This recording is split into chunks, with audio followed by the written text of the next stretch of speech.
Welcome back to the podcast, everyone. Today I'm with a very special guest, the one and only Moondrop. What's going on? What is going on? Happy to be here, man. Yeah, you're like I've known you for over a year now. It's crazy that we're just It's finally now crazy. starting to do this podcast. I Yeah, didn't really know about.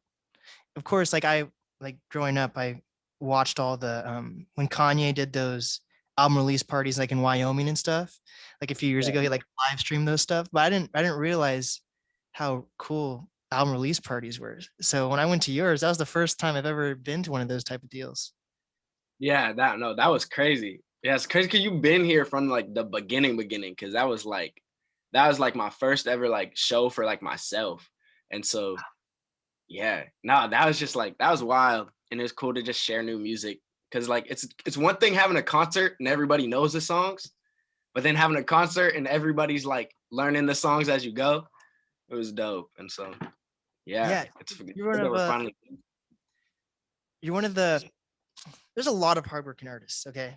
But you're like one of the few artists, just for whatever reason, I've decided just like to continue to follow the career, even if we don't connect all the time. Like I'm always like looking at the shit you've done, and we're similar in age. We actually might even be the exact same age. How old are you?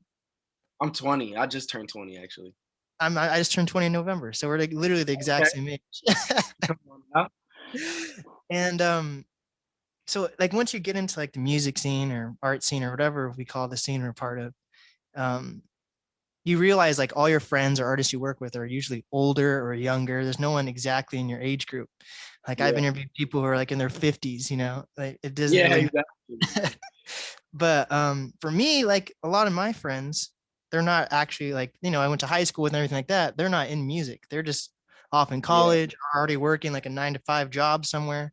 So there's not really like a lot of people that can like follow what they're doing and connect in my own way. Cause like what I do all day is talk about hip hop and podcasts and stuff like that. And after a while, if you're not into that stuff, you're like, Blake, that's that's enough. Exactly. But um I've been following what you've been doing, and like I've actually seen like you've been setting like milestones and like following through with them. And I do that with myself as well. But there's a lot of artists who are older than me that have been part of the music scene for years and years and years, and they're accomplishing things, but it seems like they're hitting like roadblocks after a while. Yeah. I I I stay clear of those roadblocks, even though some of those roadblocks are not their own fault. But I feel like there's if you lay out a plan and just stick to it, you can get through it. And like I've Exactly. seen Yeah. you succeed with things. Like one thing right off the bat that I noticed was, and this is so funny. So when I went to your album release show, I listened to your music. The thing that was funny was so before you actually performed, you're just practicing on stage, and it was just Yeah. like your raw vocals. And then you started performing and you had all this auto tune. I was like, wait, what's going on here? What's going on here? And I was like, this guy doesn't need auto tuned for what he's doing. Yeah. I just want to see if he realizes that in himself and see his own growth. And it's Yeah. been a year, and I've actually seen this growth that a lot of people just stick to the auto tune. And what I've seen with you, like even with your newest song, you fuck around with it. But when you first started, I could tell that was like your crutch that you were using. But now Yeah. you're using it more artistically. Yeah. No, definitely. Cause I think that was a lot of like the feedback that I was getting. It was like, cause the very first song I ever did was no auto tune on it. Like it was like hip hop. But I think I was really insecure about my voice as like, I don't know, as a high schooler, I'm like, oh, my voice sounds horrible. So let me just edit a whole bunch of stuff onto it so that now it's like, oh, this is what everybody else sounds like. And it's like the more I realize doing the music thing is like the more you try to be like somebody else, like people just don't mess with that. It's like, oh, we heard that already. Let me hear something different. And so using my own like raw voice, like no one's heard my voice before. Like no one can emulate that. No one can make exactly that. So it's just been doing that a lot more. And like, especially with like Loose Change and all of like the other tracks, I think Low Mileage is like probably has the most auto tune on it out of like all of the new stuff I've recorded, and it barely like has any on it. So it's just like I don't know, messing with that a lot more has been I don't know, an experience, and I've gotten a lot more confident in myself and like my music ability. So And once you yeah, gain it's dope. confidence, you see these milestones like happen too, you know, like I literally like that's the first thing that when I think of Moondrop, I was like, I remember that album release show. And I was like, is he gonna take that leap and grow? Is it gonna take Yeah, years? Is it gonna take months? What's it gonna do? And like within the summertime, you already figured out that you needed to change. And like yeah, some people, whether it's ego or they're scared or whatever it is, some people just don't let go of the auto tune. But that people, you're gonna lose fans if you just stick with that shit. You want to be unique. People are thirsty for uniqueness. yeah. And I think people who are kind of on like that trap wave, like it's no disrespect, like I love that. I listen to trap music all the time, but like it seems very temporary and seems very like trendy. And Mhm. so, but like like straight hip hop has been around forever. Like you see people like Kendrick and J. Cole, like they don't go away. Like they don't release music for like 2 years and then they come back and drop something and everybody still listens. And it's because they've created like a brand for themselves around their own voice and like their own experiences, and they're not trying to be anybody else or like follow the trends. And so you see like smaller artists posting all the time, every week or like every 2 days a new song, and it's because they're trying to keep up with the new trends because it changes daily what's like popping. But if you're like I am, I'm out to like create a legacy for myself. And so that doesn't revolve, it transcends any of the trends that are going on right now. Because Mhm. I'm doing everything I can right now to just make the music that I want and that people who listen to me like to hear.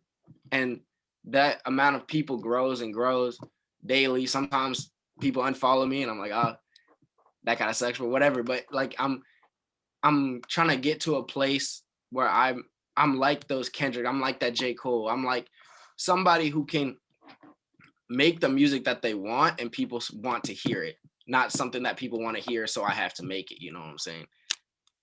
Well said. Well So said.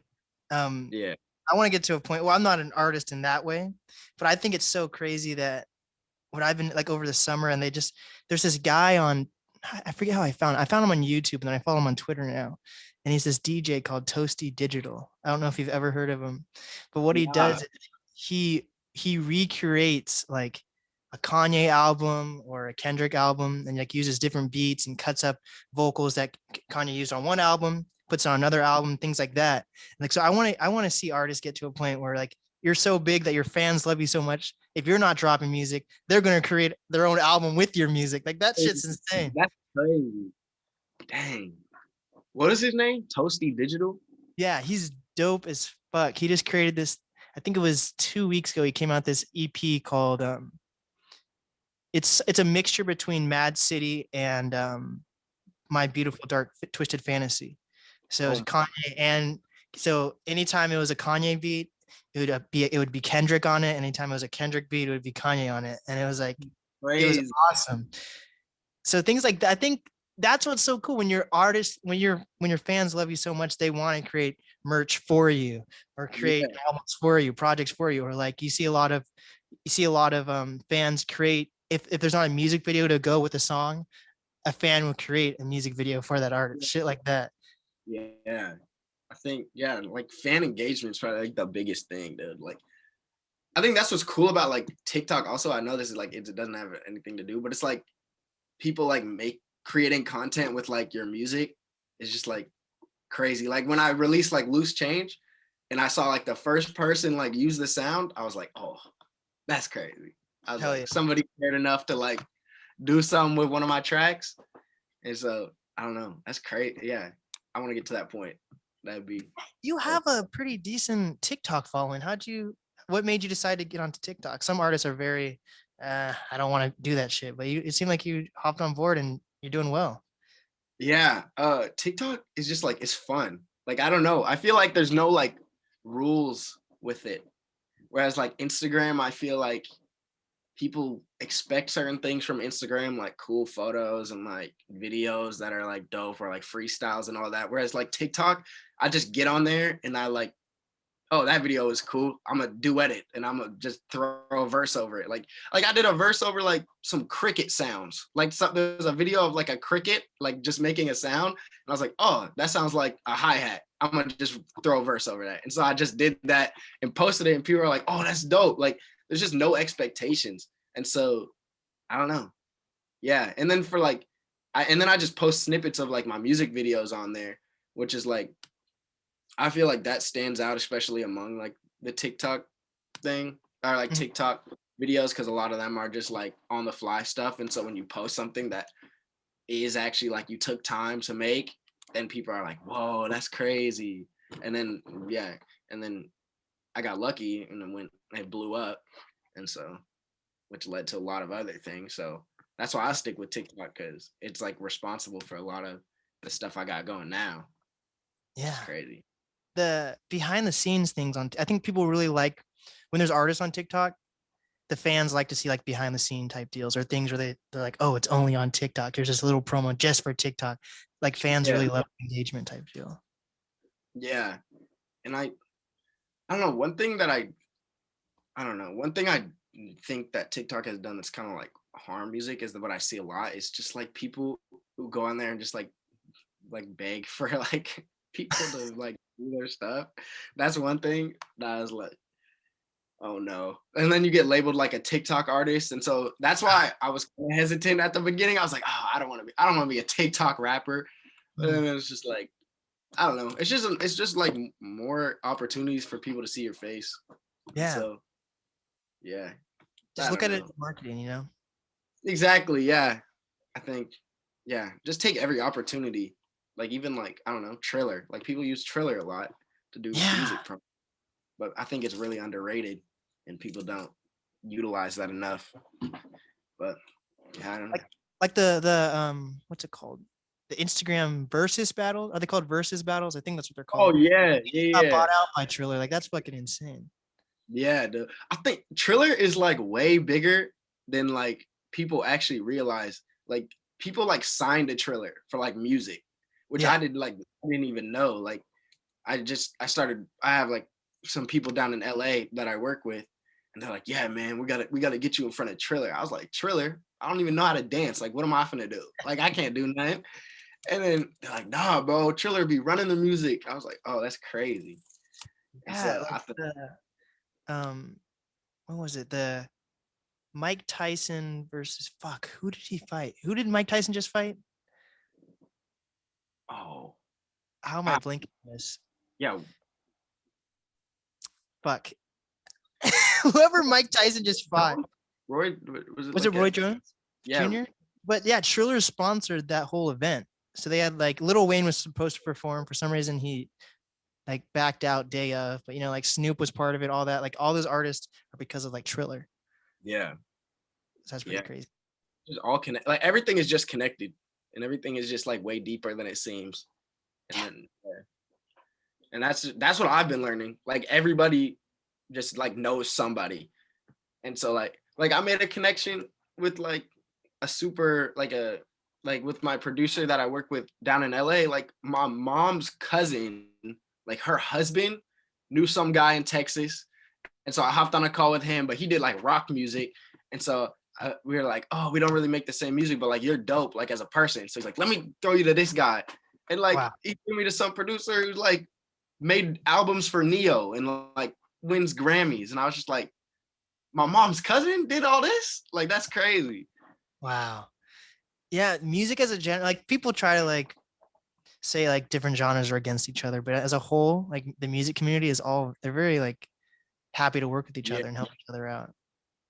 Yeah, like Lil Wayne and Blink 182 or whatever that album was. Yeah, that was a terrible song though, but yes, I know.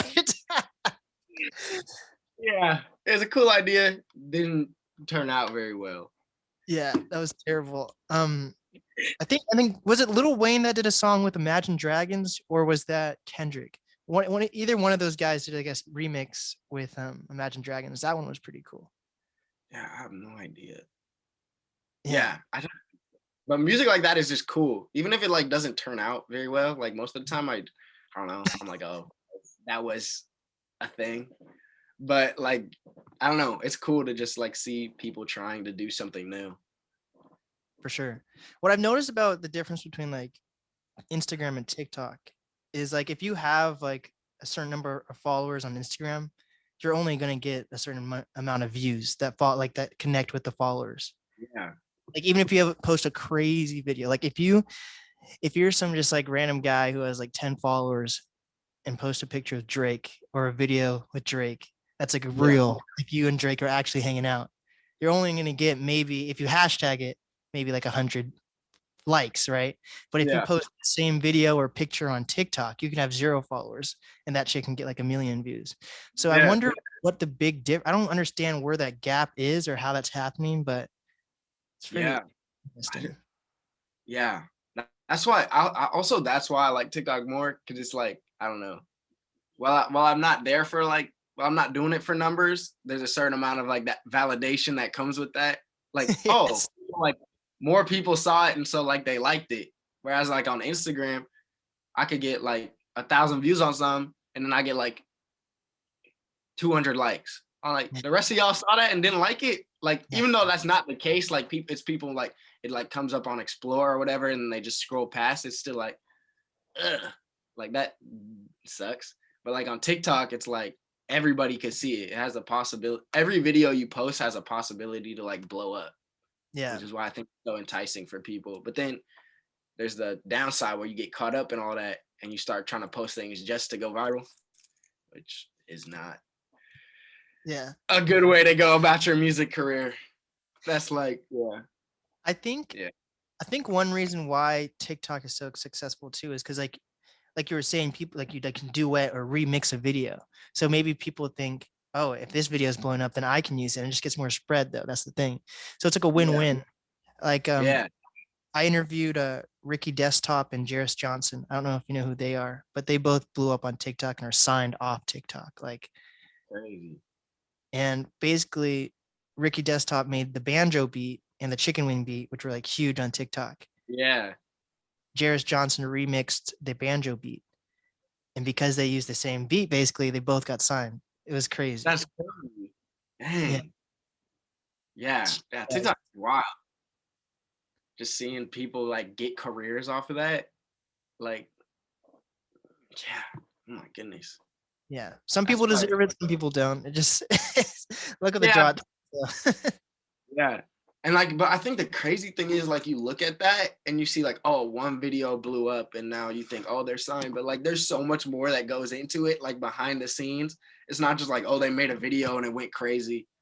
Oh, where's my deal now? Like, oh, I got 1 million views on something. But like there's so much more that's like goes on behind the scenes. It's just like, yeah, I don't know. Dude, I wonder how many people actually like one of my last guests were saying like you need millions and millions of views to actually like make money off TikTok because of like how fast people can get views. Like if everyone was getting 1 million, like so many people can get millions of views easily, that means everyone would be making money, but it doesn't work like that. You have to get tons of views. So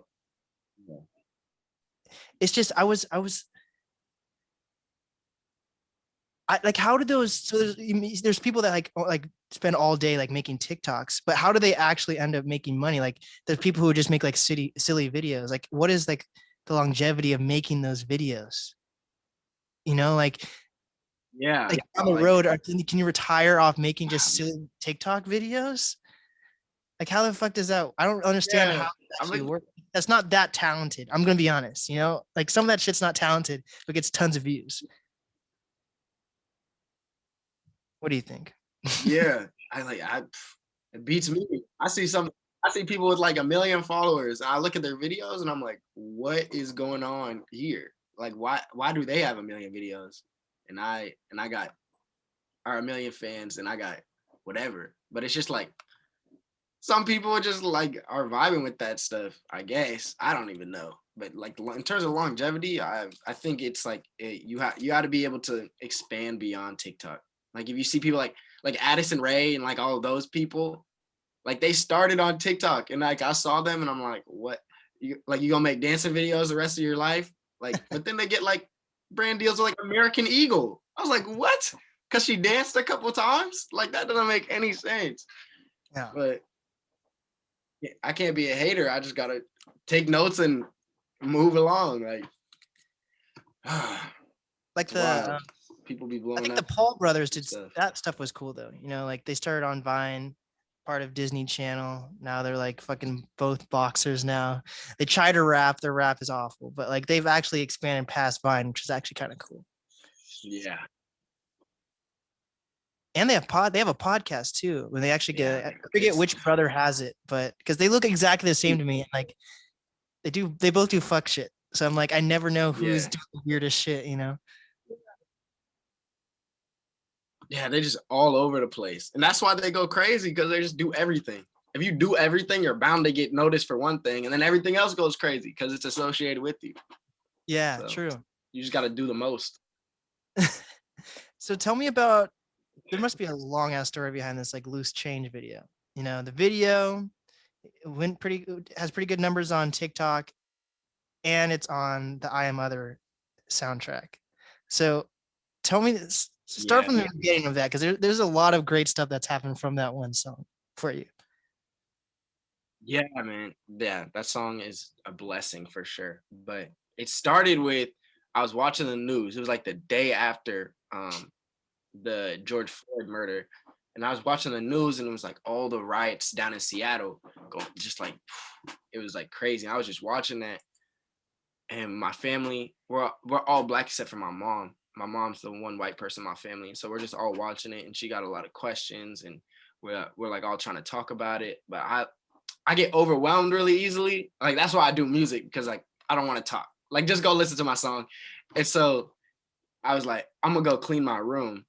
And so I went down. I didn't clean my room. My room's still messy as hell. But I wrote out Loose Change, like 15 minutes, the whole song. I just found a random beat. I was like, wrote it out, because I was just writing everything I was feeling. Wow. And which was mostly just like, why is this happening now? Like, what was special about like George Floyd's murder compared to like the rest of the other ones that have happened, the thousands of other people? Like, why do people seem to care now? And so I just had a million thoughts going through my head. So I wrote it down, got the beat, went up to my treehouse, and then recorded it like 10 minutes. Like, the whole process was probably like 25 minutes. And I was like, oh yeah. I built a studio in my treehouse at the beginning of quarantine. Wow. Like an actual treehouse.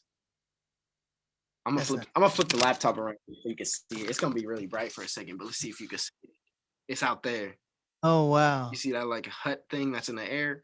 Yeah, that's awesome. Holy shit. So you know how to do construction and shit So like it's that. like, yeah. Wow. Yeah, exactly. Because my mom was like, because I got like these big monitors and everything. My mom was like, it's way too loud inside. You need to go outside. That's insane. So now it's just like my space. That's just where I'm at all the time. Wow. So yeah, continue the story. Yeah, so I recorded that, like, the whole process is like 30 minutes. Am I frozen? You're good now, I think. Yeah. So I just went up there, like 30 minutes, recorded everything, and then I just put the song out. Like, I didn't even like think to do any marketing. I wasn't like, oh, let's try to make this a whole thing, like do promotion. I was just like, this is what I want. Like, this is what I think. This is how I feel. And I don't want to have the same conversation a million times. So I'm gonna put a song out. Somebody want to ask me a question, I'm gonna send you a link. Here you go. Listen to this. And so I put it out, and then and people were like hitting me up about it. Like, "Way, man, this is so cool!" Like, all that. And there was like a couple people, and I was like, "Oh yeah." Like, I'm just tired of having to watch like my people just die over and over again, and I feel like powerless. And so I had that conversation with a lot of people that night, and then I went on a run the next day, and my best friend, he's a videographer. He's like, "Bro, that song was crazy." He's like, let's do a video for it. And so I was like, "Oh yeah." So then the next day we shot the video, and then I put the video out like 2 days after that. It's like the whole process of like the song was like 4 days, counting like the video. Wow. And so then I posted it on TikTok, and it got 400 views. And I was like, oh, that's crazy. Like 400 people like wanted to see my thing. And then like I was hyping myself up. I was like, I had like 3 comments. I was like, okay, because it was like my first TikTok video. I was like, oh, we're going crazy. We're going crazy. And then I went to a protest down in Woodinville. And it was like, I don't know. For some reason, I just felt like really discouraged after the protest because it seemed just so like, it seemed like it was put together. It seemed like trendy. It seemed like someone was like, oh, this is what people are doing now. We're protesting. So I'm going to just throw it together and we're going to just like walk around. And like, there was like, it didn't seem like we were doing anything. Like down in Seattle, like hate it or love it that people were like destroying things, but people were doing something and people were watching. But like we were walking through this place and like it was like nobody cared. Like they stopped the traffic, but people just, we were in like the smallest part of the town. Like it didn't affect anything. Like nobody was forced to pay attention, which is what what protesting is. Like it forces people to pay attention. But so I was just like, I was just feeling like, what's the point? And I go back into my car. I'm with my brother and my sister, my younger brother. And he's like, hey, Reed, your video got like 12,000 views on it. I was like, it has what? First thing I did, I didn't even check the video. I just called my mom. I was like, hey, mom, we got 12,000 video. We got 12,000 views on the video. She's like, yeah, exactly. She's like, oh my gosh, that's crazy. And then my brother, I'm on the phone with my mom and my brother's just refreshing it. He's like, 24,000, 36,000. I was like, what is happening? I thought I was feeling like the man. I'm not going to lie. I was feeling like the man, but I also was just like, people care. Like, even if it was like trendy or whatever, like people were hearing my words and people were responding to that. And so like, that was just crazy. And then like that was doing its thing for like a little bit. And then all of a sudden I had it on SoundCloud and Spotify and all that. Like I posted it. It was just on SoundCloud at first, actually. Then I posted it on Spotify and everything after the video went started going crazy. And so then all of a sudden, and my SoundCloud had maybe like 5,000 views on it, whereas everything else was like 50K, like all that. And then all of a sudden I'm going through my email for school, or like I'm just like scrolling through because I needed to find something for my school. And I see an email from like the head of artist relations at SoundCloud. And I was like, for me? I was like, no way. And so I'm reading it and they're like, hey, like I saw your Loose Change song and like we're doing a project with Pharrell and his Iron Mother team. And so like I'd love to hop on a call. And I was like, at that moment, I was like, oh my goodness. Like I didn't know what this. Break down I Am Other for people who don't know what I Am Other is. So if I'm gonna be honest, I just really don't know how to. I don't know how to explain it very well, but just I don't even know. Like they just do a lot for like social. They do a lot of social justice stuff and are like a representation of just underrepresented groups. And so like if you follow them, you see a lot of like interviews with people who are involved in like social justice stuff, and they do, I don't know, and Pharrell backs it all. That's a really horrible explanation of what they do and like really basic, but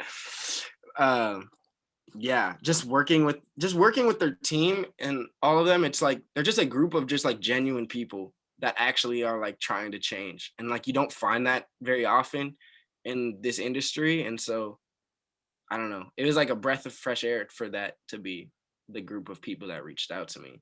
So were they created with Pharrell, or were they already doing their own thing and then Pharrell hopped aboard? I think they were created with Pharrell. I'm pretty sure it's Pharrell's like he started it and got his group of people and all that. And it's music oriented, right? Or is it outside of music as well? Or? I think it's outside of music as well. I think it's just like social justice and change in general. And because like right now they're doing a lot with like the Asian stuff, or posting a lot about like Asian hate and all that's going on there, which is just like crazy. That spa Like, shit that happened the other day was insane. yeah, it's just like, what? Like it doesn't make sense. Like to me, I'm just like, I see that and I'm just like why? Like what is the it's just so frustrating. Like I don't Yeah. So continue your story. My bad for interrupting. Oh no. I like that we're going on just like random tangents in the middle of this just long long story. Yeah. But yeah, so then I hopped on a call with him and he was like, yeah, like Pharrell? we're really oh no. Oh my gosh. I wish I hopped on a call with Pharrell. Like that would have been crazy. But no, I hopped on a call with like their team and all that. And they were having people submit their songs to it. And I didn't even realize that until after it was posted that like people submitted to it. But Hmm. like they're like, yeah, we found your track and like we think it'd be really good on there. And so like and then all this stuff, like the money stuff, and we talked about the business stuff. But then they didn't tell me if it was gonna be on it for like a month. And Hmm. I was just like waiting. It was like probably the longest month because it was like the first like real sense that like I could do this music thing like as my job. Like I was just like it felt real. Like in that month, like it felt like this is like the turning point almost in my career. And then I got the call and they're like, yeah, we're putting it on there. I was celebrating for like a month. I'm still celebrating now. Like it's just like that, and especially like that song because like it's like barely like it's basically raw vocals, and I mixed the whole thing by myself, and I'm far from an engineer, and it was just like for that to be the song that people recognize and are like attributing to me and like my music is just like it's special, and so yeah. And like also the crazy thing is my mom when I first started doing music like a month after I made the To the Moon song, my mom was like, the the first three people that you're gonna be like are gonna contact you are gonna be Pharrell, Macklemore, and Ellen. And like, and I was like, that's crazy because Pharrell was the first person, or like for us people, and Yeah. so like that was crazy. And then like, I have like connections to like Macklemore's people now, and I'm like, oh, that's crazy. So now I'm just waiting for that. Ellen, if you see this, hit my DMs open. I'd love to be on the show. No, but it's just like, yeah, Loose Change will forever be probably my favorite song. I mean, I love every song that I make, but that song and just like the emotion and just like the roller coaster that it took me on is just like beyond just like the music and the sound of it. Wow. And yeah, man, it was crazy. I know that Wow. was probably like a long story, but it No, was that's just awesome. I've been following I Am Other since it was crazy because they've released 2 projects now. And you're on volume 2, if I'm correct. yeah, the second one. I've because I love what Pharrell is doing. Like I'm not just Pharrell, just hip hop in general. I'm always in the know of everything that's happening in hip hop. Yeah. And when the thing that's before Pharrell, um Pusha T, I forget what it's called. He released this thing, something, I think it's like 1800 seconds or something, curated by Pusha T, something along those lines. And basically what Pusha T did, this was like a year and a half ago. He he curated this whole album, almost playlist like deal, where all these up and coming artists were put on this. He like hand selected these artists to put on a project that was pushed by him. And then I think Future just did the same thing recently as well. But it's really cool that you don't really see those things anymore. Like what you do see is like if you're part of a label, the label will come together and make like a thing like Dream Revenge of the Dream or something like that, you know. But for like artists to go out of their way to connect with other artists who don't really have a name for themselves and just throw them on a project and they're backing it, that's Yeah. insane. So to Yeah. see that Pharrell started doing that with an actual organization, because Pusha T and Pusha T and Future, I don't know if they were really backed by an organization. They just wanted to help these artists out. But but Pharrell's actually pushing this organization as well. So that's even it's probably gained more attention than what Pusha T did anyways. But that's Yeah. dope. Like the first project had Coda the Friend and Boz and what is that song called? BQE. Have you heard that Yeah, song? yeah, That was insane. I was like, oh shit, they're actually recognizing Coda as well, because Coda's an independent artist and like he's a huge inspiration for a ton of artists. Like he's been independent the entire time, and it's just he was my third interview I ever had, and really yeah, crazy. and just to see like the things he's done in the span of like a year and a half is insane. And Yeah, for you to be on a project that Coda or any of these amazing artists have been part of as well, that's insane. yeah, yeah. And it's just like I don't know. It was like an honor to just be like among those people because like I was the youngest one. Besides, there's like a 13-year-old kid on the thing. Like he made like a song, but like just being like among just like crazy artists and being like said in like the same conversation as like I Am Other or like SoundCloud or like Pharrell, like even being in that conversation is just like that's just like insane Yeah. to like you know, like it still just like blows my mind. Yeah, I don't But think enough Seattle artists get attention, honestly. And like I never think of like a Seattle artist being able to get onto a platform like that, you know? Like of course I want every Seattle artist that I'm connected with to get something like that, you know? But like yeah, I never, or even when it's like a fucking, it doesn't even have to do with music. It can be like being on Family Feud or a lottery or some shit like that. It's like you never see people from Washington, I feel like, you know, yeah, or if you do, they're like there's some weirdo, you know? I'd be down for Family Feud also, Steve Hell yeah. Harvey. But no, I the Seattle music scene, I have like a love-hate relationship with because I feel like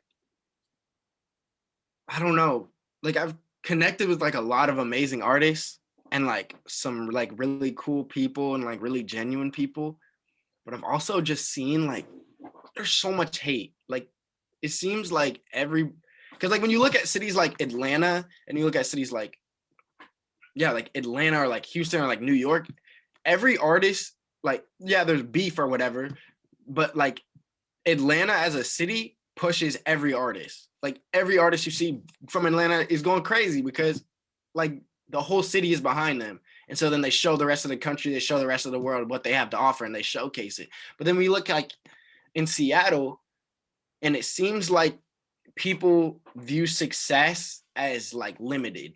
And so if one person is getting success, that's less success for them. Hmm. And so like we see people like Lil Mosey and like the amount of hate that Lil Mosey gets, even though he's bringing eyes to the city, which a lot of people debate, but I don't think that's up for debate. Like he is Seattle. When people say Lil Mosey, they're like he is from Seattle, and that's something that you can't change. But then people see him doing well, and they hate on him, whatever. And what was I doing? I was in a group chat put on by Citywide, which shout out Citywide. They're like an amazing media company and they do like crazy videos and also just like so much more just beyond like just like making videos. And so I was in a group chat that they put on and it was supposed to like we were supposed to like be like supporting artists and thinking ways of like bringing attention to Seattle. And like somebody, I don't remember who, but somebody came in the chat and was like, "Oh, what do you guys think about Lil Mosey?" And then it was just hate for like an hour. Oh, God. I was like, "Oh my gosh!" I was like, for a group chat that was made to lift up Seattle artists, we are doing a horrible job of doing that. And so, like, I was just honest, like, and like, I don't even know. I was probably like the weird dude in the group chat because I wrote like a paragraph and like people probably were like, "What is this, school or something?" But like I wrote like a long thing and I was just like, because that's something I'm passionate about because like community is like why like is a big part of why I do music. It's just like connecting with other people and like building those relationships in that community. And so to see somebody who is in a place where I want to be, obviously I'd love to be doing like the numbers that Lil Mosey is, but to see somebody in that place get so much hate from his hometown, it's just like that doesn't make me want to like represent Seattle very much. Like I'm like, yeah, I love my city and all that, but if my city doesn't love me back, then what do you want me to do? You know what I'm saying? And so yeah, I've like, I don't know. I've just been trying to reach out to a lot of artists, and a lot of artists are very like cliquey and like very like, I work with these people and nobody else. And like I'm not even gonna give you the time of day. Like people with like barely any like more followers than me, doing like the same numbers as me. I'll DM them something nice, like hyping up their music, like, hey man, like your music's fire, all that, just trying to like, I don't know, show that I support them. And they leave it on scene. And I'm like, it's just I'm the type of guy, I don't, it's happened less and less, but like if I try to DM someone and it's like it's just not possible to, if there's no email or anything, if they don't get back to me within a week, I'm like, fuck this, I'm deleting this message so they don't even know I reached out. He said unsend. Hold on. But yeah, that's insane. You're definitely a Seattle artist, you know, but you feel like I feel like the artists that have been making like a splash in the water or whatever, they basically do their own shit. You know, it's very important to connect with the Seattle music scene. But I think like realistically, if you wanted, especially during this pandemic, you don't really need the scene to be successful, which is sad to say, but like you're doing you and you're doing some great shit. You know? Yeah. And like that's the thing, like I know I could like that I can do like it all, like I don't need anybody else, but it like I don't know. I love my city. I've never lived anywhere else. Like I want people to think of like the hip hop scene when they think Seattle. Yeah. But I don't know. Sometimes it seems like I'm the only person that thinks like that, or like the only person that is like wanting that. Yeah. Because I don't know. I feel like we don't have our own unique sound. Everybody thinks that we're from like LA or from the Bay Area, thinks that they're like the next SOB. But I'm just like, and it's so funny. Yeah. And then like, but like, I don't know. It seems like that's the music that gets pushed a lot in Seattle. And it's not like people that are doing different stuff. Think about it this way. Like Little Mosey, he's worked with all your favorite artists, whether it's YG, Tyga. It's on the fucking new SpongeBob movie soundtrack. You know how much money you make to be on a movie soundtrack? Chris Brown, you know, like all these people. And then you look at Macklemore. I didn't even realize he's worked with like Anderson .Paak. Like that's one of my favorite artists. He's worked with some crazy ass people. And he's actually one of the top grossing hip hop artists. Like he has like 3 or 4 songs that have billions of views. Yeah. Kanye doesn't even have a song that has billions of views. Yeah. And like when you think of like hip hop culture, like one of the first people you think of is Kanye with like the Yeezys, everything he's doing. And he doesn't even have billions of views. Like Macklemore is probably literally like I personally don't listen to his music, but there's tons of people who do. There's billions of people who do. Yeah. Little Mosey's doing some. Little Mosey. He's probably almost, if not already, he's like an A-list artist, realistically. You know. Yeah. But you don't see everyone's eyes on the Seattle music scene. Like people expect that an artist is going to blow up and then come back to the music scene and help. Even if they do, what I've come to decide is that you can't bank on one artist making like all this shine and then bring it back. Like you need to come up as a community. That's what it is. Like if you have 2 of the biggest artists in the music industry and you don't see all the success coming back to Seattle, it's not because those guys aren't doing enough. It's because you build up the community. Yeah. It's like you go, like you work so hard, or like I don't know, there's like a Drake line, in like one of his recent songs, and he's like, what do you say? He said, "Lemon pepper wings." No, he said something about like how he like he like poured out his soul, and then to like, I don't know, in his music, and then like he blew up, and now everybody's saying like he sold his soul, something like that. And it's just like Wow. people are so quick to just be like, oh, you're like, you don't support Seattle, like, oh, you don't do this, you don't do that, like, what did you do for me? It's like, I don't know, I'd like brought eyes to you. I don't know, I worked my butt off to I make my like. music. Like, yeah, exactly, like I poured out my soul. Like, what else do you want me to do? You want me to come through with like 10 racks and just be like, here you go, Yeah. now you're gonna blow up? Like, people just want to hate and come up with conspiracy theories about why people, oh, you sold your soul to the devil, blah, blah, blah.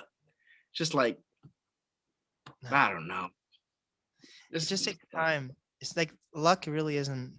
You can be lucky, and I feel like TikTok. I hate that TikTok has made it seem like you can just blow up like that, but that's realistically, it's not that many people that are even that successful on TikTok. Like Yeah, it comes down to actually like strategy and following through. Like we're both really young. I feel like we can both actually get shit done. And you want to yeah, get shit done when you're young. Like of course, there's some artists that don't get their shine until they're like late 30s, 40s, maybe even 60s. I don't know that many artists who have blown up in their 60s, but like I feel like realistically, if you just stick to what the fuck you want to do, you don't have you can blow up by the time like I give myself like a 5-year period of time, and that's when I'm gonna like reevaluate. Am I doing the right shit? yeah, But like it shouldn't take till you're 30 to blow up. If you just have to, and that's when it comes down to sometimes having a family, getting married, all that shit, and getting jobs that can sometimes affect like what you're doing musically if you want to be an artist. But if you and sometimes you have to cut that shit out. You have to realize you can't do that stuff until you find your success. And I tell artists like if you want to you need money, so find a job that connects to back to what you're doing musically or artistically. I think that's important. But yeah. you just need to like plan and execute. You can't really just think it's going to happen just because you're releasing music and stuff. Yeah, like it's like, I think it's all like follow through, because everybody has like crazy ideas, but it's like, who's gonna do it? Like, okay, that was a cool idea. Now, what steps are you taking to get to that point where that idea is shown to the rest of the world? And it's like, yeah, I think with going back to like the TikTok thing, like you said, it's just like people see that, and then they're like then every video is different. Like they'll put out this kind of video one time, and then it's like, oh, that didn't do very well, but that other person's video who did the exact same thing did really well, so why didn't mine? Oh, this is the next viral video, I'm gonna make the exact same thing. And so they're not building a fan, they're not building a brand, they're not building any image, they're not building a fan base, they're just chasing trends. And like banking your whole career on like going viral is like, I don't know, like I don't know, banking like your finances on the lottery. Yeah. It's like, oh, this is my plan. I plan to go viral. Like, no, you can't do that. Like, that's not a thing. Like, just stick to a plan. Okay, you got 100 views on this one. What steps are you taking to get 200 views on the next one, and then 500, and then 1,000? It's like, if you're not taking the steps to grow, and you're just hoping that your video randomly hits the algorithm, like, then you're never gonna do anything. Like, you might as well just go be an accountant or something. No hate to accountant. Yeah, I think I get what you're saying. Do you have a manager or anything like that? Yeah, shout out Pierre, the How long man. have you had a manager? Like, and what is some success that you've seen with having a manager? I know there's a lot of artists that do things independently to the point that they don't even have a manager. But I think there Yeah, are plus sides to having a manager. So explain the plus sides you've seen at least. yeah. Plus sides, I think, for one thing, I think the age difference, because he's like, I don't know, he's like 50 or something. Sorry, Pierre, if I'm saying that you're way older than you actually are, but I think I think he's like 50 or something, and so he has a lot more experience than I do, because he worked in music. He worked in music before I did, and did a lot with artists. And then he stopped for a minute. He has like 3 companies that he does now, but then he came back to music to help me. And so he knows how the game works.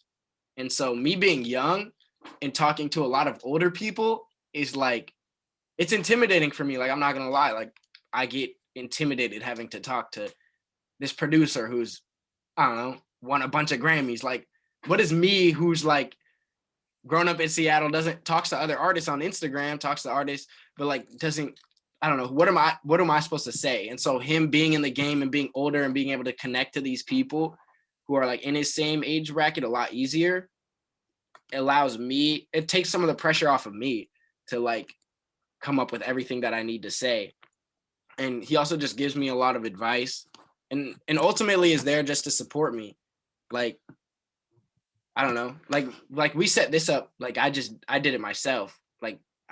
We just set it up and I didn't need him to do anything, but like I always ask him for advice before going through with something. Whether I take that advice or not depends, because sometimes I'm like, whatever, Pierre, I'm gonna do it anyways. But I'm always keeping myself in check and making sure I'm not acting recklessly. And I think he's more of a mentor than anything.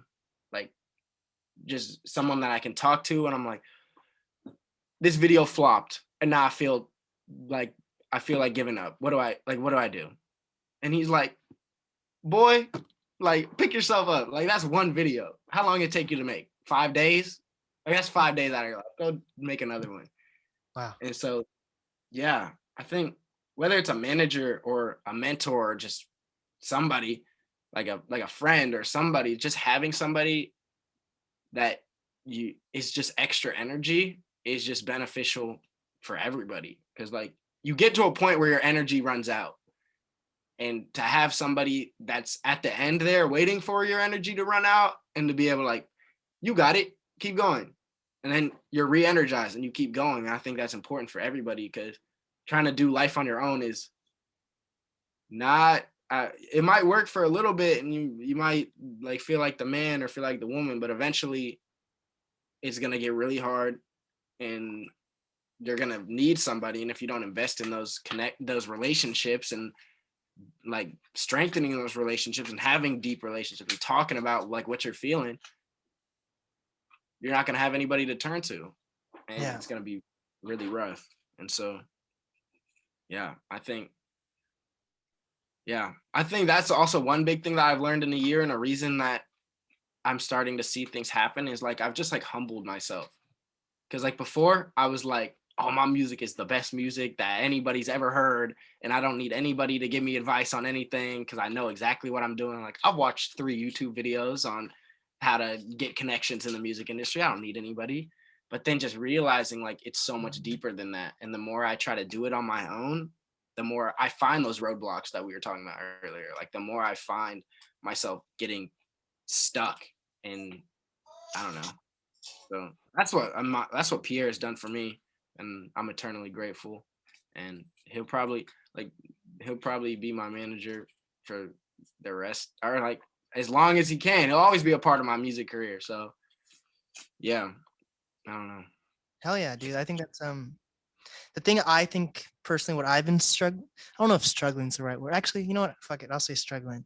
What I've been struggling with is what you were talking about at the beginning, was the age difference thing. You know? Yeah. Like I was saying a few minutes ago, like why do I have to wait until like I'm 30 or older to actually be making money? You know? Yeah. But at the same time, I feel like even though I have all the knowledge, of course I'm always learning.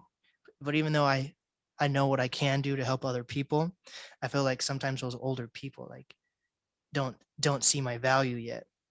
You know, it's easy to say, oh, that young man is ambitious, but like, no, I know what the fuck I'm talking about as well. So I see those roadblocks with myself, at least, and it's just something I overcome. You know, you have to work through it. But I think that's awesome that you have a manager that's actually older. You know, there's a lot of artists who have managers that are their friends, which usually always end up terrible, especially if they're the exact same age as you. That usually... Sorry about that. No, my alarm went off too.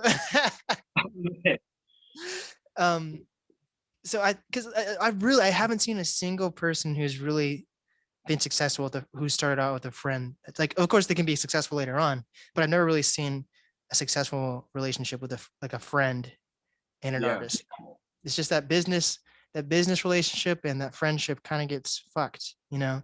So that's awesome that you have someone that's way older than you that is definitely, maybe they're not winning Grammys themselves, you know? They don't even have to Yeah. really, a manager honestly doesn't even have to be in music to be a good manager, you know? Exactly. They just need to know how to talk to people and be able to understand what your needs are and how to communicate that to other people. And I feel like that's Comes what Pierre does best. Like he's like almost like a translator for me. Like when I'm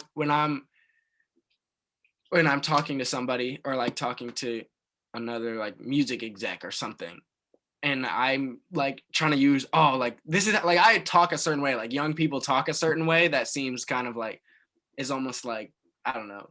It almost like shoots ourselves in the foot because it seems like it ignorant. discredits us. Yeah, exactly. Seems like ignorant, and I know that about myself. Like when I talk, I'm like I try to talk pretty like I don't know eloquently or whatever, but like I know that I'm just coming across like this young guy, he wants to do music, so what? But having like somebody older is almost like a cosign for the business side of things. Yeah. Like, he has somebody who is responsible, has showed that he knows what he's doing with business and all that, and is gonna make sure that like he follows through. Like, and it gives people more confidence. Like, I already know that I can do everything. Pierre knows I can do everything, but somebody else coming in who doesn't know me is gonna see me as a 20-year-old who makes hip hop music and is gonna be like, okay, well, what does he know about the business? How is he Wow. gonna come through with that? So, yeah, it's just Wow. having that reassurance to people.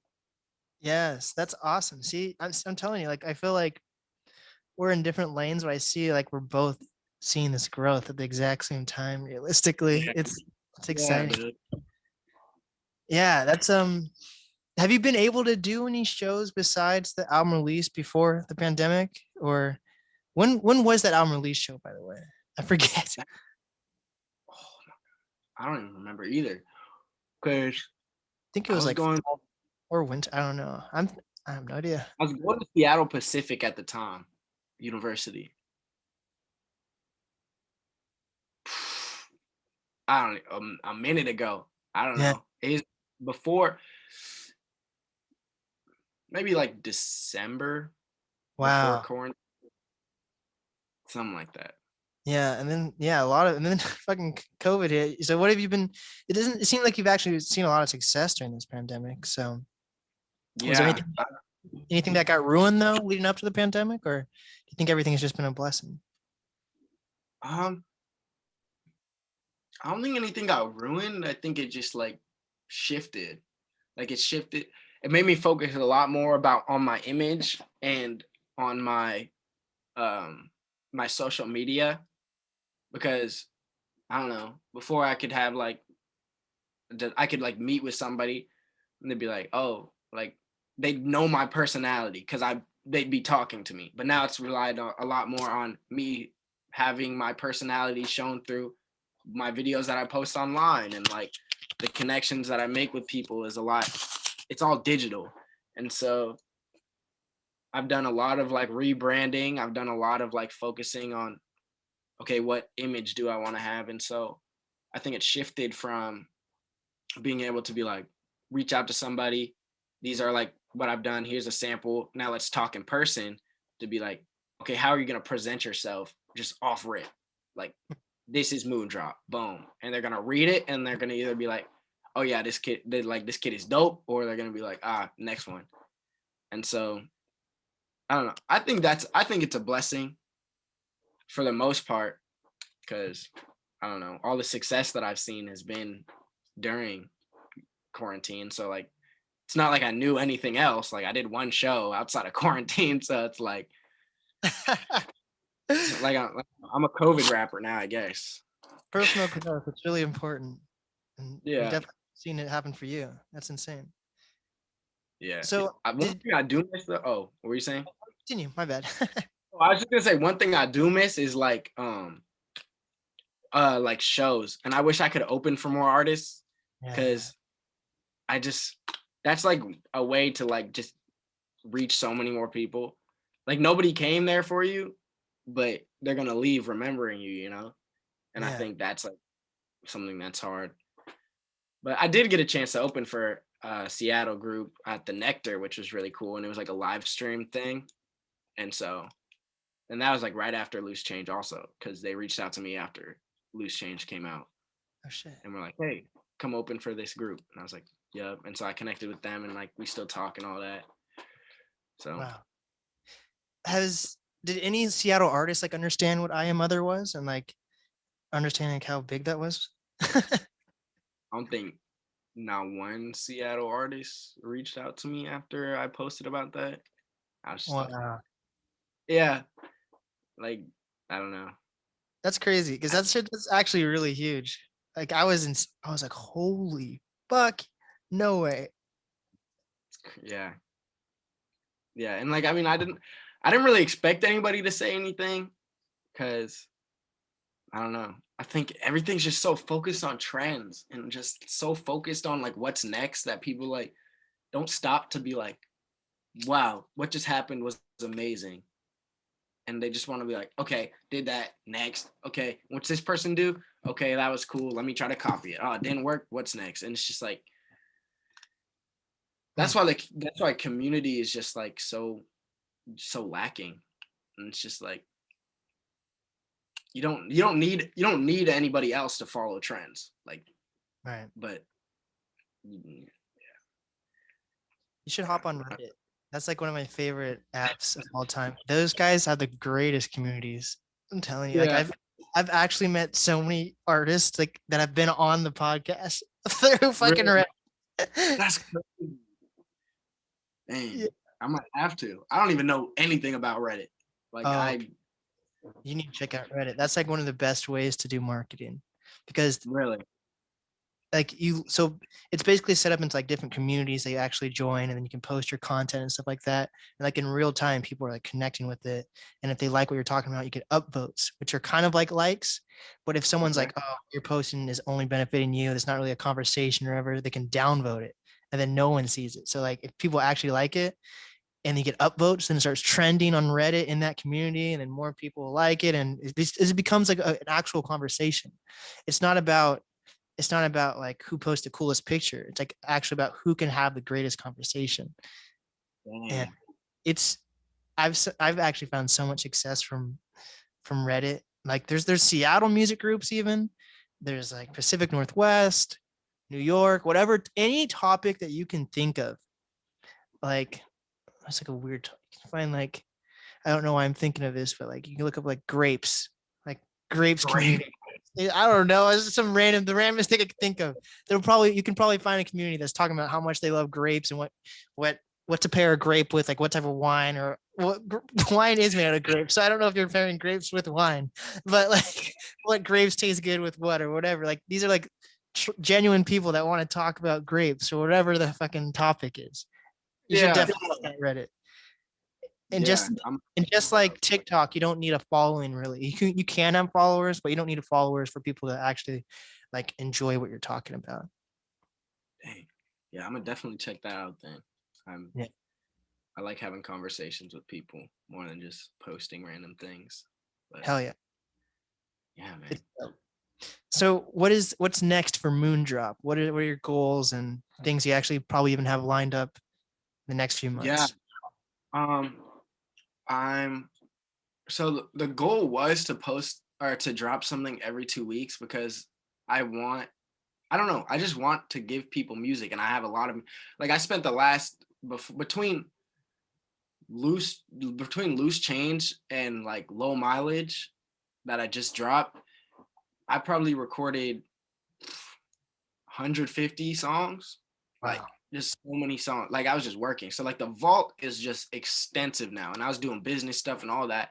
And so now it's just really dropping music and doing stuff like this and just like talking with people. And like um actually right now I'm planning a cipher with some other Seattle artists, and which is gonna be crazy because like there's been some ciphers, but I feel like the group of or like the type of music that the people that I'm working with make is just like it's not really showcased in any of those, and it's not like when people think Seattle music, people don't really think that. So I think it's gonna be really dope. And then also working on doing another live show because I did that the first time when I opened and it was really dope, and I just have so much more content now to like do. So that's like the next step.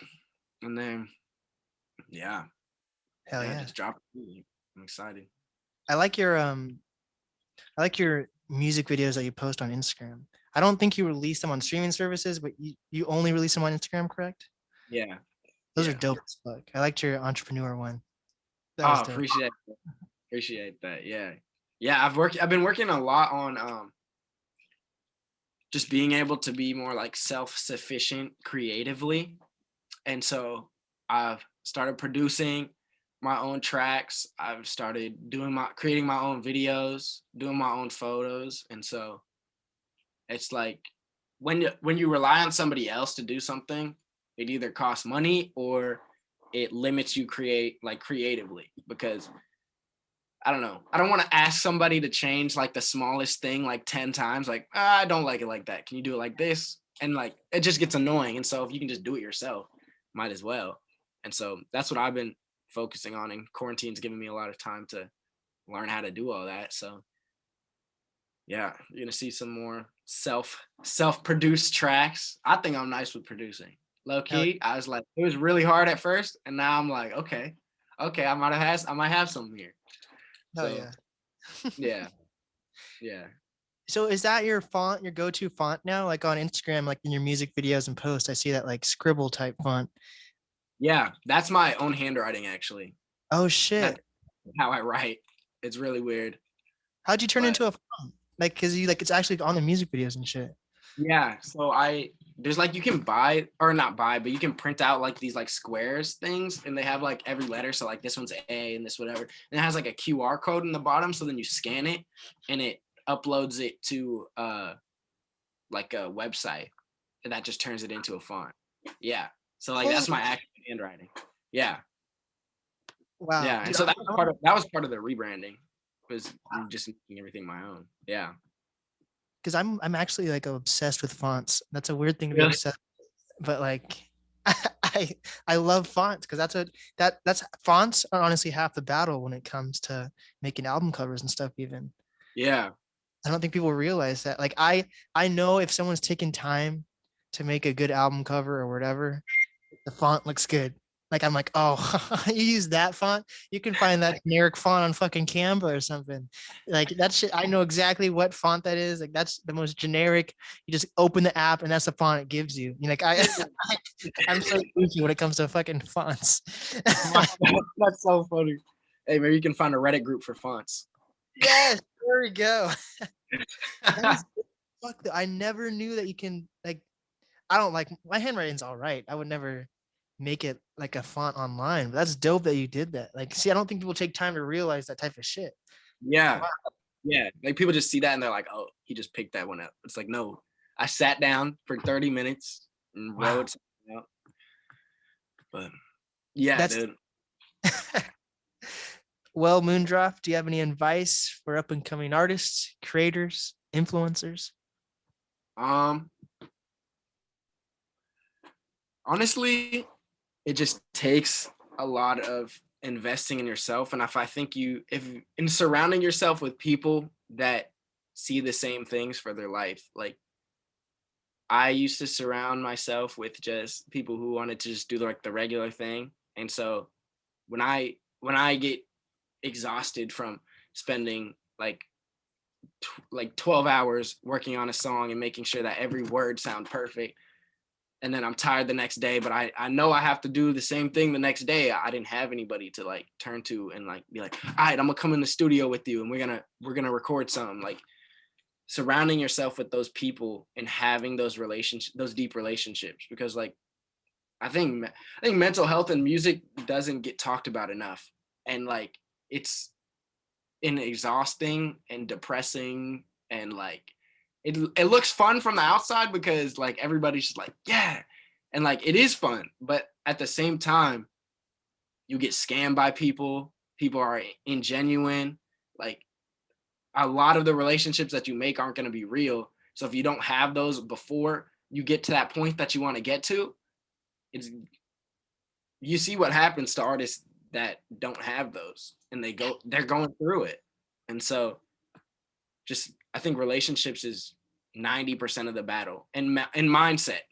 Because one thing that I view myself as like when I see artists like, I don't know, like Dempsey or like other Seattle artists like Lil Mosey even.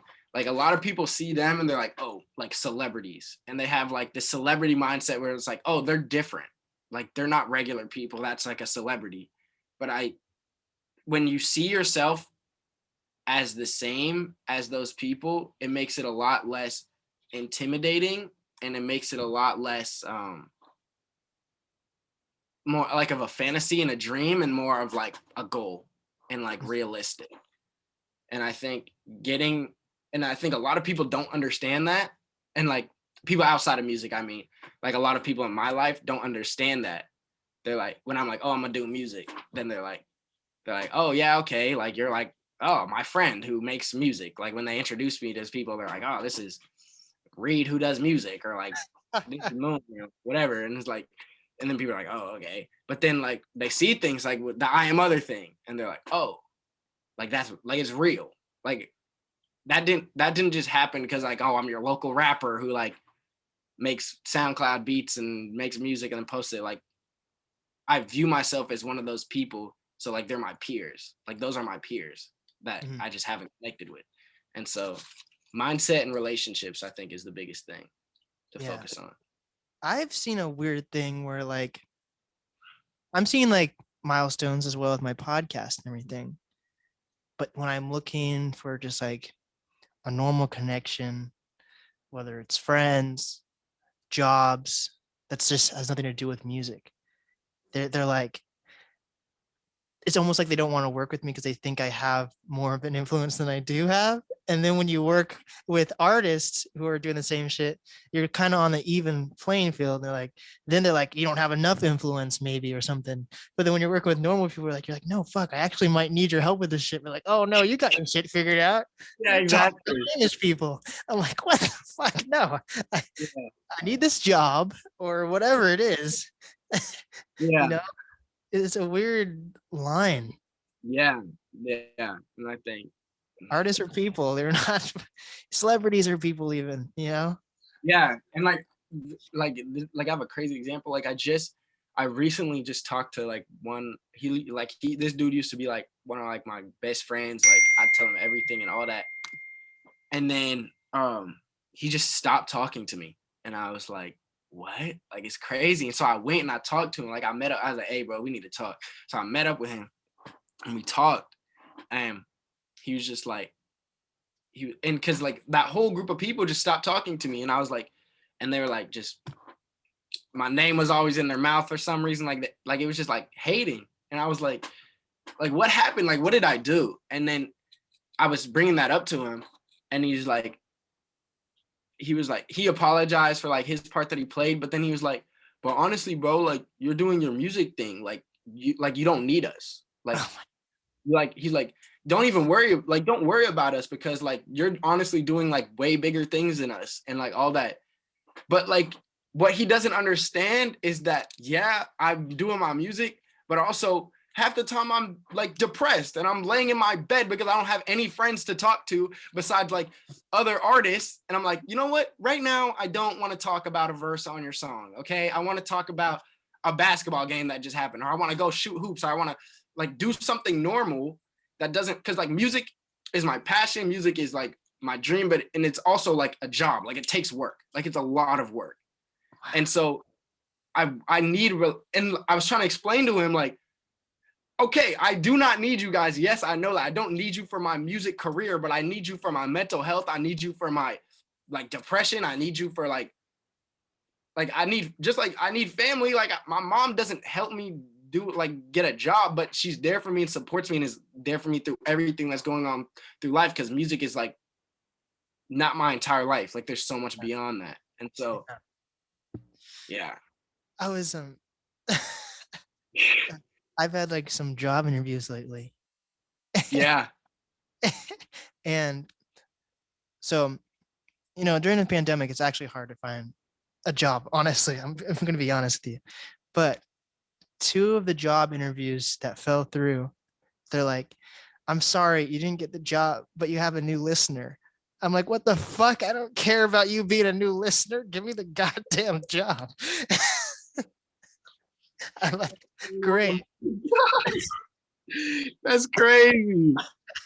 I don't need a job. Jesus. It's just weird how like you don't even have to have like in the industry or actual community, you don't even have to have that big of a name for people who think for normal people to think that you're popping off. Yeah. It's crazy. They said you have a new listener. That's crazy. Twice that's happened. I'm like, oh my God, no. Wait, you gonna pay me $20 an hour to listen to my podcast? Because if not, you need to reevaluate your answer. Exactly. I have one last question though. I should have asked this earlier. It's about the loose change thing. Oh yeah, for sure. Is loose change is it a metaphor? Is it like literal? Because I hear a lot of people, I'm either way with it, like you hear a lot of people talking about like reparations and shit, which I feel like it just work, I get there's a lot of people in like fucked up situations, but I feel like I don't think we should just, as a Black community, should just each get $1 million. I don't think that's unrealistic, Yeah. If a bill got passed for reparations and I got $1 million for free, I would be more than happy to do that, get that, but Yeah. like so I'm torn between, is your song a metaphor? Is loose change a metaphor? Or you're literally talking about reparations? No, I think so. Loose change I wrote as like a call to action, and so loose change is definitely like a metaphor, and it's like the metaphor for loose change is like everybody has something to give. Like everybody has like random quarters in their car. Everybody just like finds dimes and nickels in their pockets or whatever. And so, and like everybody has time out of their day. Like I said, in like the first line, I said, or not the first line, I said, I'm not talking quarters out your wallet. I'm just asking for a second out your day. And so like, I'm talking about everybody, whether it's money, whether it's time, whether it's you go down and you protest, whether it's like, everybody has something that they could do. And I'm tired of people coming up with excuses, because the day is 24 hours long. And you need what, 8 hours of sleep? That leaves 16 hours. If you work 9 to 5, that's 8 hours out of your day. You have like that was horrible math. You have however many hours, 8 hours of your day that you could spend helping the cause. Even if you took half an hour out of your day, you want to talk about you don't have enough time. It's because people use the excuse of, oh, I don't like have money for that. It's not in the budget. But that's because you're choosing to live a certain way while people are out here dying. But you want to focus on yourself. Like, yeah, I'm just tired of excuses. And so it was just everybody has something to give. So you might as well do something, because if you're silent, you're with the oppressor. And so that makes so much more sense. I'm happy you explained it. It was killing me. How do I listen to it? Is it metaphor? Is it reparations? Or is it a mix of in between? But I like how you broke down that time thing, even though we might both not be the best at math. That makes sense.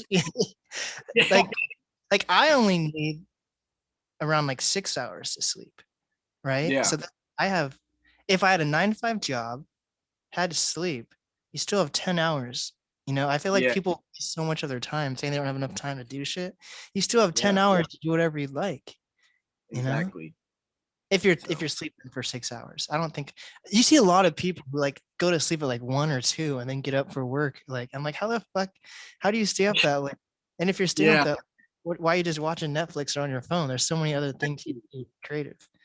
Or Yeah, not even like people creative, but whatever, you know. yeah, people have so many dreams and stuff, but they want to spend it watching New Girl, spend their time watching The Office and not doing anything about it. It's like, Yeah. yeah. Okay. Also, one crazy thing about the loose change, this just reminded me of that. There's a really like short clip. It's like 2 seconds long in the music video, and it's this dude, this other black dude comes and he's sitting down next to me and like we're talking, and that's like an actual thing. Like we're in the middle of shooting a music video. This dude in like a construction, like big dreads, like a construction vest, like walks straight through the video and then goes around the corner. And I was like, what? Like the camera is right there. You didn't see that? He just walks by, doesn't say anything. And then 5 minutes later, he comes back and just sits down next to me and just started asked me, he said, "Why are you out here begging for change?" And I was like, oh, this is about to be a real conversation. I was like, so then I was telling him about the song and like all of that. And he was like, he's like, oh, well, while you were out here begging for change, I was working my job and I was making money. And Wow. I was like, no, that's dope, dude. I was like, but what do you do with that money? And he was like, well, he's like, what do you mean? I make money, so now I have money to spend. And I was just like, well, you think I might be out here begging for change, and I could be begging for change, but like, why you think I'm sitting here not making money while you was down working your construction, made $700? Like, I'm out here trying to make a difference. Like, and so I think people are so concerned about like the financial side of things when they don't realize like you'll find a way. Like finances is like survival, but like as much as some people would disagree, like you need money to live, and so you will naturally find ways to make money. So instead of focusing all your attention on that, invest an hour of your day, like I don't know, going into or like reading or educating yourself, reading a book, or like I don't know. Everybody's just in just the rat chase that they don't stop to think about. Hey, I just watched the news and 8 people were gunned down. And I don't have anything to say to that. And I'm gonna get up and I'm gonna go work at Sky Nursery the next day and not have anything to say about that, and not try to make a difference at all, even in my own community, so that doesn't happen here. It's just, yeah, everybody's just desensitized to that stuff and just That's not focused. insane. Holy fuck. Yeah, that is insane. Oh my God. Yeah, there's so much, you have so much time in your day to do so many different things. That's insane. Yeah. Yeah. That spa thing though, for real though. Like I haven't even really heard anyone talk about that. Like I people post, like you always see, like especially during the elections, I saw a lot of people on social media who don't understand how politics work whatsoever, posting about politics because it's so relevant.